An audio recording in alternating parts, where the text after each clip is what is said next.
Hey everybody, Shoebox Legends here.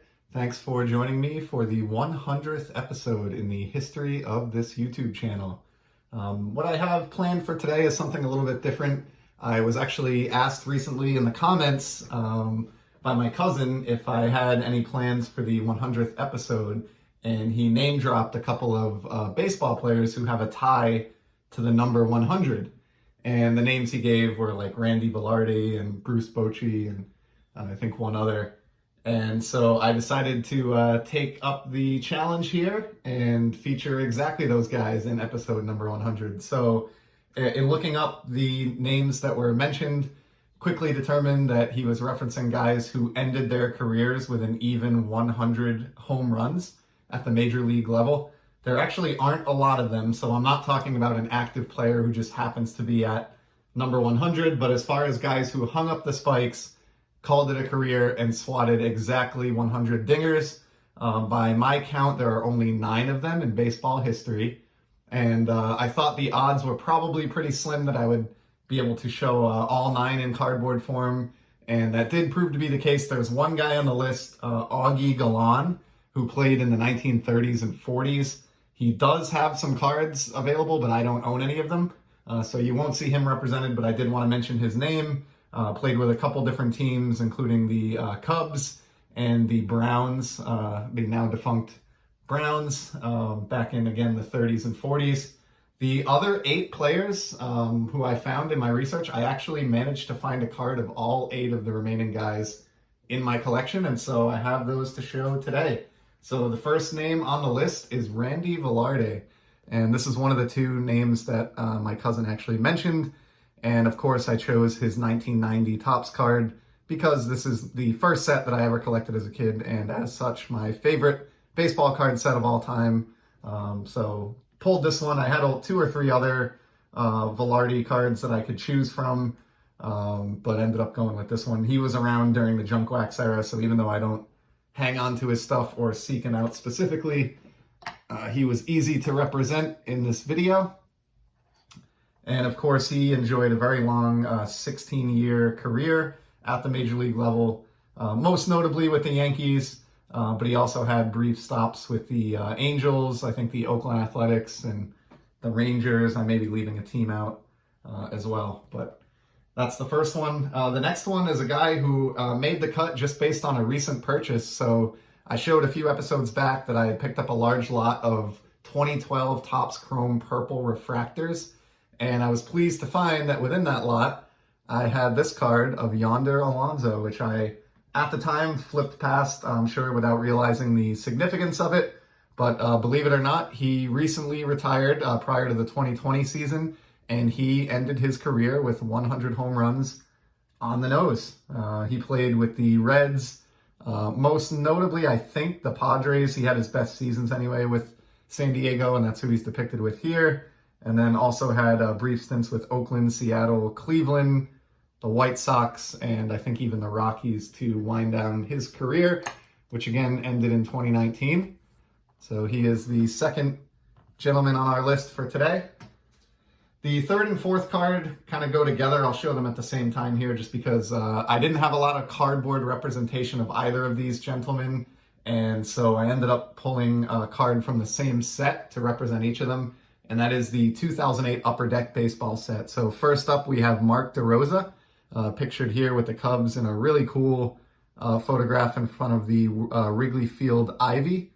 And this is one for another episode and another day, but the 2008 Upper Deck baseball set, I think, is probably my favorite baseball set of the first decade of this century.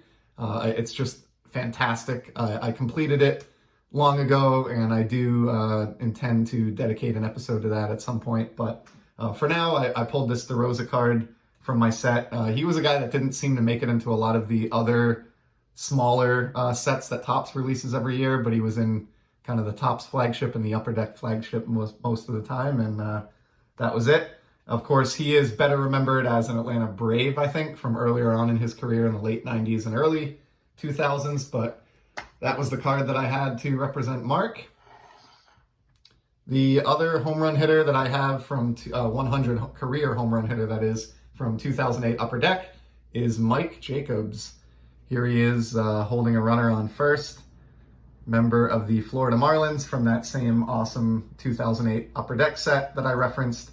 So yeah, Mark, he hit his 100 career home runs in a much shorter time span. So he only played 7 years at the major league level, and unfortunately had to retire after age 31 season in 2012, where he made only 13 appearances.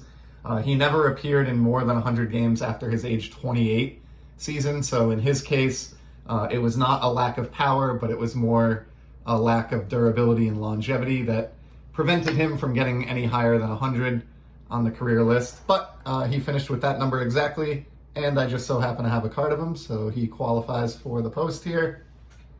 Next up is an obscure one, and didn't think I would have a card of this gentleman, but just happened to, and that is Duke Sims. Here he is on his 1966 Topps release with the Cleveland Indians. And he had a career that spanned all the way from 1964 to 1974. He played 11 seasons, most of that time with the Cleveland Indians, but then bounced around in the later part of his career with the Tigers, I think maybe briefly the Yankees, and the Texas Rangers at the very end. Just love this one. I picked this up out of a discount bin at a hobby shop years back just because I enjoy the image, and even though it's not culturally appropriate any longer, I like the Chief Wahoo logo on the Indians jersey here and the stadium backdrop. So grabbed this back in the day for like a quarter or something, even though I didn't know the first thing about Duke Sims, just because I thought the card was aesthetically pleasing. And here we are many years later. It served a use, filling out a card for this 100 home run challenge, so to speak. Next up, we have another guy that was referenced by my cousin when he made the comment, and I talked about this at the outset of the video, Bruce Bochy.